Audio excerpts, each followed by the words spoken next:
Welcome everyone. Today we're going to talk about 10 quick things you need to know about playing in Subnautica. Now these are going to be things you may have already heard, and it may be things you have heard and are actually wrong. But we're going to take a look at 10 quick tips for playing Subnautica, especially good for when you get started. So here we go. Tip number 1. There have been a lot of people saying that depending on what you're holding in your hand and such will change how fast you move. Here we go. If you look, by hitting F1, you can bring up certain stats on your game. And over there, you can see where it's got player speed. Now, if I swim forward, my average speed is around 5.3 with a little dip below and above. So that's 5.3, swimming, normal speed, going up to 5.4 down to 5.2. Okay, now, if I swim at normal speed, hanging around 5.3 on my average, and I swap and add in an item from my toolbar, you can see my speed has now dropped to about 4.3 to 4.5 range. And that is simply because I have something equipped from my hotbar. Okay, now I'm going to show you. This is my inventory right now. I have just the one item and then my supplies for myself. And I am swimming at that same 5.3 average speed there, as I swim about 5.3, 5.5 range. Okay, now I have filled my inventory, thrown everything I can, every spot is filled in my inventory, and as you can see, I am swimming at around the same speed, 5.3 with jumps to 5.5, and so forth. So the amount of items in your inventory does not have a negative effect on your speed. There may have been a point at some time in the past where that was the case, but that is no longer the case. Your inventory, how much you have in it, does not have a negative effect on your speed. Tip number 2, make a scanner as quick as you can. This will help you not only scan items like things around the environment that are of interest so you can learn about the world and things going on around you, but you can also use it to scan blueprint parts, and blueprints are going to be what will make it easy enough for you to get around. You're going to need new items to build and so forth to get around the planet.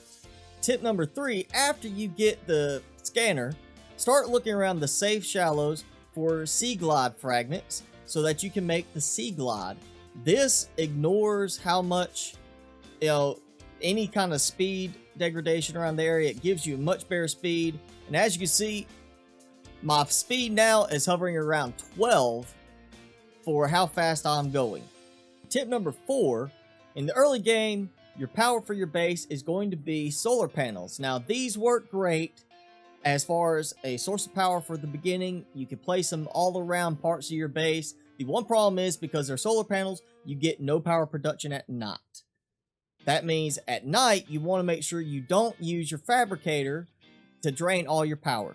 Another thing to note is if you're running strictly off solar power in the beginning, you want to be careful about when you are filling up your battery and power cell chargers, because they will be a constant drain on your power source, and at night could drain your battery or your power completely from the base, leaving you with no oxygen production.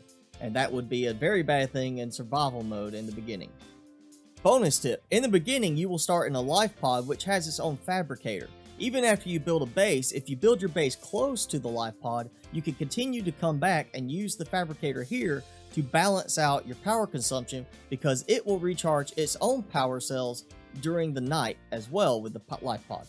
Tip number 5, early game, when you get to the edge of the safe shallows, you will start to find these fish called Reginalds. They work very well as both a food source and as a source of fuel for the bioreactor, as they provide a large amount of power for a long-lasting time, and they reproduce very quickly once you have an alien containment. A cooked Reginald and a cured Reginald will both yield 44 points of food when you consume them.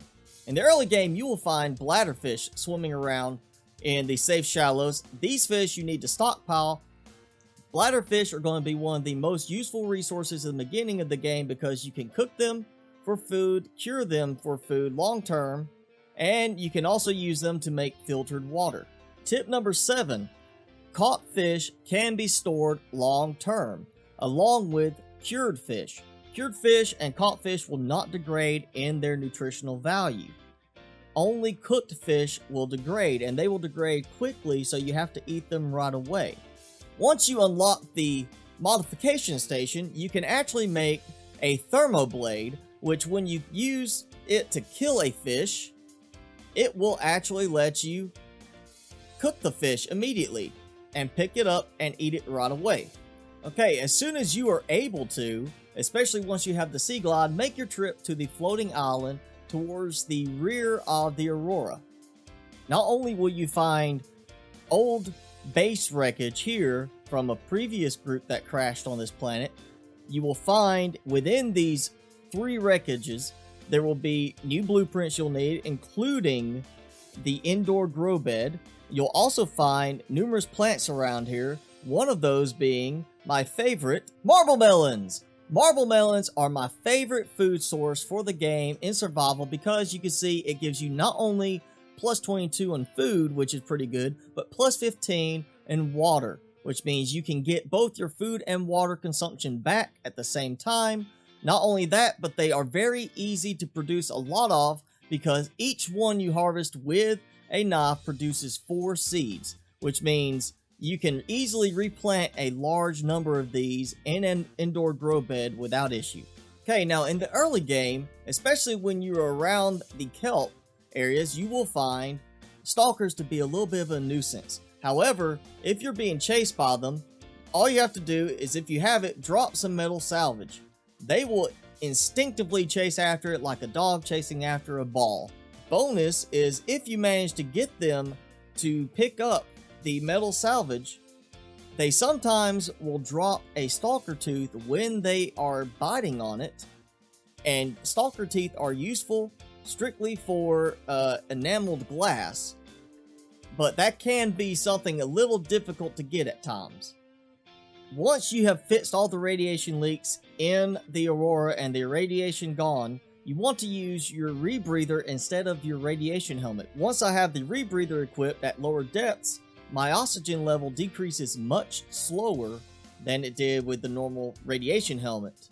Okay, last but not least, this is not so much a tip as it is just a little bonus tidbit of information. Once upon a time, you could actually add additional tanks into your inventory to increase your O2 level.